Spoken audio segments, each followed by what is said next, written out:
यह घटना 24 फरवरी 1676 की है और स्थान है सामानगढ़ किला। सामानगढ़ किले के पास नेसरी नाम की एक घाटी खिंड है। इस घाटी में बीजापुर का एक सरदार, जिसका नाम बहलोल खान था, अपना डेरा डालकर बैठा था और वहां से उसकी उपद्रवी गतिविधियां जारी थी।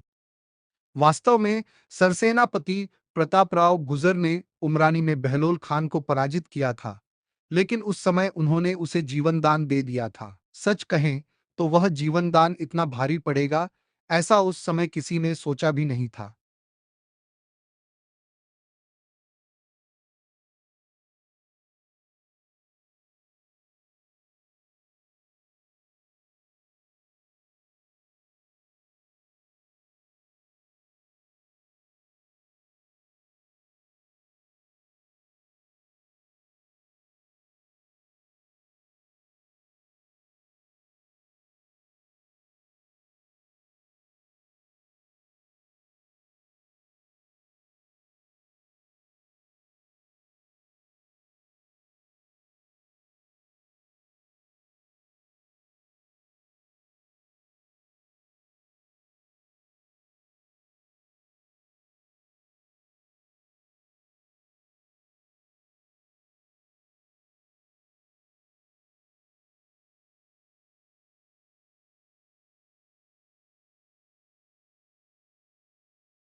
जब छत्रपति शिवाजी महाराज को यह बात पता चली कि सरसेनापति प्रतापराव गुजर ने महान पराक्रम करके बहलोल खान को हराया, फिर भी उसे छोड़ दिया, तो छत्रपति शिवाजी महाराज ने एक खलीता सरकारी पत्र भेजा।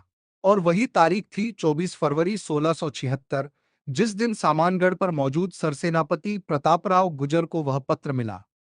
खलीते में लिखा था कि जब तक आप बहलोल खान का बंदोबस्त नहीं कर देते, उसे कैद करके या मार कर, तब तक आप हमें अपना मुंह न दिखाएं। एक स्वाभिमानी और अत्यंत प्रखर राजभक्त योद्धा के लिए, जिसका अपने धर्म, अपने स्वराज्य और अपनी प्रजा से अगाध प्रेम था, ये बात असह्य थी। ये सुनते ही उन्होंने अपने घोड़े को एड़ लगा दी। दोनों हाथों में तलवारें थी, कोई दूसरा विचार नहीं, केवल एक ही लक्ष्य, जो बहलोल खान छावनी बनाकर लोगों को कष्ट दे रहा है, उसका सिर कलम करना है या उसे पकड़ कर लाना है।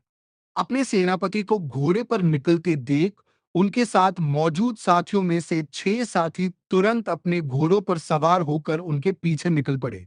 इसके बाद इन 7 वीरों ने जो अद्भुत पराक्रम दिखाया, उसका दुनिया में कोई दूसरा उदाहरण नहीं मिलता। मैं तो यही कहूंगा कि प्रतापराव गुजर और उनके 6 साथियों ने जो शौर्य और पराक्रम दिखाया और जो आत्म बलिदान शहादत दिया, वह हम सभी के लिए वास्तव में प्रेरणादायी है।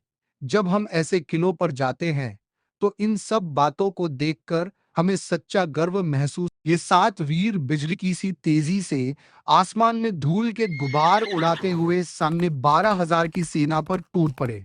उन्हें पूरी तरह से ज्ञात था कि वे अब लौटकर नहीं आएंगे, और वे लौटना चाहते भी नहीं थे, क्योंकि उनका स्वाभिमान सर्वोपरि था।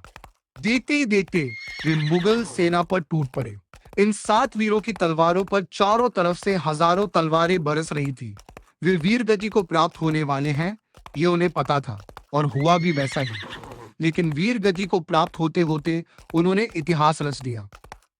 जब हम इतिहास में देखते हैं, तो हमें इसी प्रकार के आत्मसमर्पण और आत्म बलिदान के उदाहरण मिलते हैं, जैसे सारागढ़ी की प्रसिद्ध लड़ाई, जहां 21 सिख भाइयों के सामने अंग्रेजों की एक बड़ी सेना थी और उन्होंने उन पर आक्रमण किया था। उन्हें भी पता था कि उनका बलिदान निश्चित है। यदि इससे भी पहले इतिहास में जाएं, लगभग ईसा पूर्व 480 के आसपास, तो ग्रीस में एक युद्ध हुआ था जिसे थर्मोपाई का युद्ध कहा जाता है। उस युद्ध में मुट्ठी भर सैनिकों ने विशाल फारसी सेना का सामना किया था। किसी छोटी सैन्य टुकड़ी द्वारा बड़ी सेना का मुकाबला करने के उदाहरण इतिहास में मिलते हैं, लेकिन जहां स्वयं सरसेनापति सबसे आगे रहकर आत्म बलिदान के लिए जाता है, ऐसा उदाहरण विश्व इतिहास में मिलना असंभव है।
जब उस दिन सूरज ढला तो एक प्रखर तेज अस्त हो गया।